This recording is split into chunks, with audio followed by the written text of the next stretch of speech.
Ұр адам елдің бәрін ұр деп ойлайды да, солай ғой да? Қастандық жасайды адам, елдің бәрі қастандық жасайды деп ойлайды да, тығылып келеді, біреу көріп қоймасын деп. Одан ары өрбітетін адамның өзінің ұяты біледі ғой.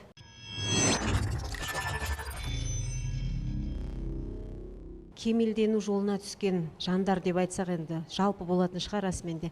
Сіздерге бұл үлкен мүмкіндік, өйткені біздің дәл сіздердей студент кезімізде, болмаса жас кезімізде, енді жасымды айтпай ақ қойын, мұндай мүмкіндік болған жоқ. Біз өзіміз аннан мұннан тірнектеніп, өзіміздің бойымыздағы бір жаман қасиеттерін бәрібір байқалады ғой. Соны қалай жеңем деп өзімізбен өзіміз арпалысып жүрдік. Сол арпалыстың нәтижесінде мен осы жазда Аламанның 32-ші ағымында оқыдым. Адам қай кезде еш нәрсені мойындамайды, адам ештеңке білмегенде мойындамайды. Адам көп нәрсені білген сайын өзінің білмейтінін түсіне бастайды.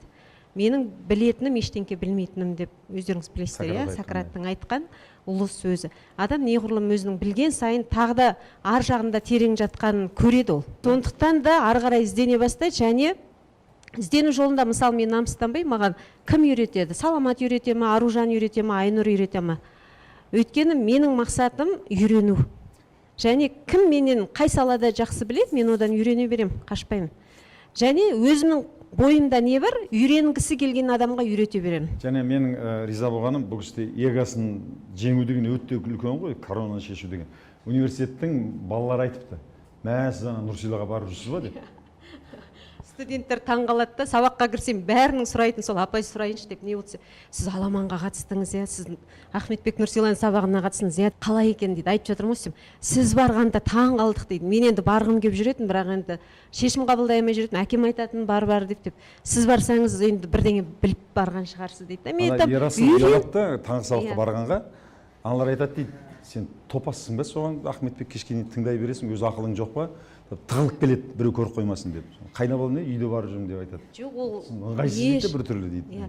Сіздер бұл кәдімгі білім алып жатсыздар ғой, өмірлеріңіз, сіз өзіңіздің болашағыңызға инвестиция салып жатсыз. Болды, басқа ештеңке емес. Сондықтан да кімнен болсын үйрен. Бір күн білім бергенге 40 күн сәлем. Мен мысалы қанша қыздар не үйретті, осында отырған біразыңызды білем ғой. Әрқайсыңыз бізге сабақ өттіңіздер. Сондықтан ода тұрған ештеңке жоқ, керісінше адам өмір бойы үйренеді. Мен студенттерге үнемі айтамын, мен ойлайтын 4 жыл оқыдым, ары қарай 2 жыл магистратура, аспирантура қорғадым, болды, ары қарай ештеңе істемеймін деп. Жеттім, болдым. Сөйтсем олай емес екен, содан кейін басталады екен. Адам өмір бойы үйренеді. Мына аквариумның ішінде, теңізде жүрген балық сияқты, болды, біз үнемі білімнің ішінде, үйренудің ішінде жүреміз. Мен үйренбей бірдеңені тоқтап қалдым деген күні енді елестете алмаймын. Бағана баян қызық болды да, мен Астарлы ақиқат деген КТК бар ғой, сонда енді өте адамның теріп алады да, мысалы мынадан бір кірді бүйтіп тауып алады да, өй сен тап-таза жігіт деп ұрсек, мұнан қарашы мынауыңды деп енді табанның астында кірді іздейді, тырнағың астында кір бар екен деген сияқты. Соны 30 жастағы бір медресе бітірген бір жігіт, соны дайындап қойған, анау сондай агрессиямен, сонда халық айтады да, мен білем, енді қатысып жүрмін, бұлар лохотрон ақыл сатып жүрген адамдар, бұны нейромаркетинг дейді, адамның миын улап алады да кіргізеді деген сияқты.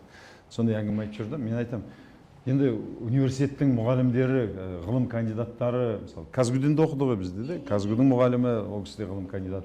Солар оқыды, солардан барып сұрасаңшы, содан кейін барайық. Мен осы жерде отырайын, сен солардан қатысып жатқан адамдардан бір теріс пікір алып келсең, мен саған ақшаңды берейін, аяғыңды сүйейін. Жоқ, бәрібір туфта. Оның алдында нархоздың мұғалімдері, Казгудегі бұрынғы вообще профессор оқыды ғой да, ғылым докторы. Ғылым докторы оқыған. Ғылым докторлары оқыды, Нұр Мүбәрактан оқыды. Мен айтқан, соларды таңдап лидер мнений дейді. Мысалы, үнемі студенттерімізге сабақ өтеміз ғой, сол кезде мен өзім ойлаймын, шіркін бізді біреу үйретсе ғой деп. Мысалы, мен енді бизнес саласында кәсіп бастау туралы ешқандай білімім болған жоқ. Бұлай ютубтан басқа жақтан көргенмен арнайы жүйелі түрде сабақ алу бәрібір керек. Кәсіп бастаудан басқа да біраз білімдер береді. Иә, әрине, жаңа психологиямен бұл тіпті байланысты. Қазір енді психолог көп деп елдер айтып жатады. Мен айтамын, бола берсін. Әркім, менің енді түсінгенім, әркімнің өзінің тыңдайтын адамы болады, және бір адамның айтқан, менен мысалы сұрайды да, Қуаныш Шоңбайға көзқарасыңыз қалай дейді. Мен айтамын, өте жақсы, бәрін тыңдасын. Мысалы, мен өзім қарап отырамын, кімнің айтқаны маған ұнайды, кімнің айтқан идеясы менің идеяммен жақын келеді, сол адамға келем. Мен мысалы бәрін қарап жүрдім да, Ахметбек ағаның бизнес мектебіне келдім, не себепті? Бизнес ол өз алдына кәсіп бастау, психология бар. Одан кейін қаншама келіп жатқан адамдарды тек қана өз басын ойлау емес, кішкене ұлтқа қызмет ету, біздің кезіндегі енді арман болып, арманда кеткен алаш зиялылар әдебиетші болғаннан кейін де сол кісілердің әйтеуір мынаның бәрі идеология ғой, қарап тұрсақ. Міне ешкім екінің бірі мынаны қарап қазір аты жөнін жазбаса танымайды. Осына келген, сіздер енді біліп көріп жүрсіздер, мысалы Жаһаншаны болмаса Халил Досмұхамед аты жөнін тұрмаса, адам ананы қарайды да, ой, бір қазақ шығар деп өтіп кете береді. Танымайтын адамға маржан да мыс та бір ғой. Сондықтан да осы алаш зиялыларының идеясын насихаттап жатқаны маған қатты ұнады. Өйткені ол қазір жоқ. Енді көп мүмкін кейбір бизнес бастауда, болмаса мына офер жазу, копирайтинг, сол жерде кейбір үндесетін идеялары бір ортақ бар шығар. Енді дәл осы алаш идеясын бизнеспен, кәсіппен, күнделікті өмір салтымен байланыстырып жатқан, мен енді осы бизнес бастау Ахметбек ағаның сабағы деп толық айта аламын. Енді мүмкін одан кейін болатын шығар тағы да ағайдың ізін жалғастырып. Мен өзім келген кезде қатты таңғалған нәрсе мынау болды. Мына атмосфера болды. 10-дыққа бөліп қойған. Мен енді ондай ештеңкені елдер ютубтан қанша уақыт қарап келіпті, мен өйтіп қарап келген жоқпын. Бір сабағын көрдім, болды, мен осыған қатысам деп келдім. Бәрі зерттеп келген ғой.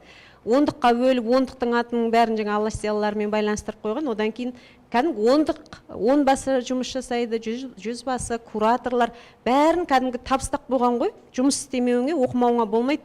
Мысалы 10 басы звондағанда өзің ұяла бастайсың. Табысыңыз қанша болды, бүгін не үйрендіңіз, үй тапсырмасын жасаңыз, 100 басы, кураторлар бәрі қадағалап отырады. Сіз мысалы ақшамды төледім, болды, келсем де келмесем де өзім білем деген түсінік жоқ та бұл жерде. Мысалы көп жерде сондай ғой. Кәдімгі болды, сен ақшаңды төледің, енді өзің үшін келсең де кел, келмесең де кел, ол сенің қызығушылығың деген нәрсе. Бұл жерде ондай жоқ та, сен ақшаңды төлейсің, сенің артыңнан қудалап жүреді, білімін береді, үй тапсырмасын сұрайды.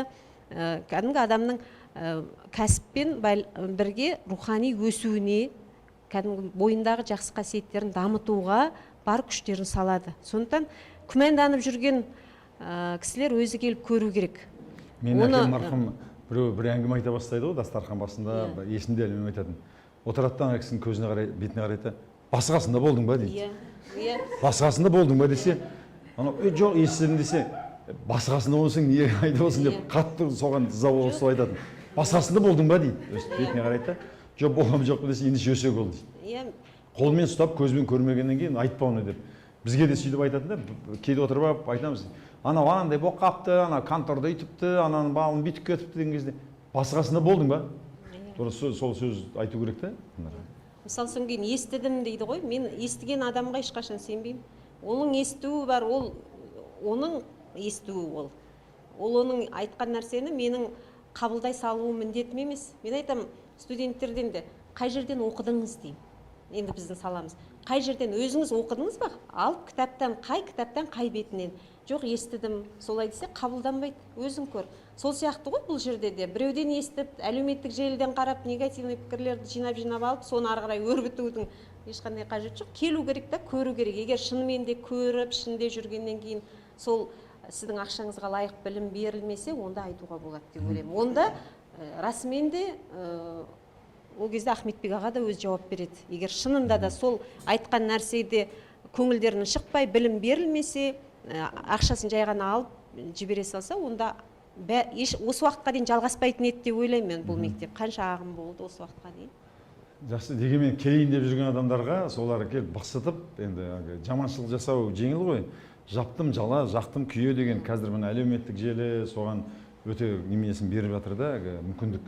Ананың артынан қаралай салу, мынаның артынан қаралай салу. Енді әлемнің 30 тіліне кітап аударылған, ұлы тұлға болған Мұхтар Шахановты қазір сілікпесін шығарды ғой. Қытайға барып кітабын шығарған, неше түрлі бәйгеге бар ғой, енді айтқан сөзі. Ана күні бір Қытайдан кеше ғана келген мүлде ештеңкесі жоқ жігіт Мұхтар Шахановқа бүйтеді, Мұхтар, сен ана мұны 80-ге қойған ақсақалға екіншісі біреуге айтады, сен көзіңді ойып алатын едің деп. Көрген жоқсыңдар ма? ютубта шығарып жатыр да, жап-жас кеше ғана Қытайдан келген елім, жұртым деп келген қазақтың ұлы тұлғасын айтады да, мен сенің Мұхтар Шаханов көзіңді ойып аламын деп. Мүлден мәдениет қайда, үлкенді сыйлау қайда, тұлға ғой. Бәріміз Мұхтар Шахановтың әнімен, сөзімен, өлеңімен өстік, солай ма? Қанша өлеңдер бар, білмейміз Мұхтар Шахановтың өлең екенін де, сөздері жазған. сондай тұлғаны келіп үстіне бір немен құю деген бұл қоғамда бір әлеуметтік желінің пайдасы да бар, зияны бар. Сондықтан мен әкем айтпағандай басы қасында болмағанын айтып көрейік, бұл қорғану емес, енді амалсыз енді осы кеше ғана бітірген Баян қарындасыма бүгін бір-екі ауыз сөз айтыңыз деп сәті келгеннен кейін өтініш жасап жатырмын. Ақша төлегем жоқ. Мен қазір айтатын дайындап қойған өзінің адамы, туысқаны. Жо, мен бұлай пікір айтатынын білгенде жоқпын. Оны білгенде мен кәдімгідей дайындалып келетін едім ғой. Бәрін жүйелеп, біріншінен айтам, екіншінен айтам. Аяқ асты осылай кіріп пікір білдірдім. Бірақ енді әркім, мен содан кейін былай деп айтам.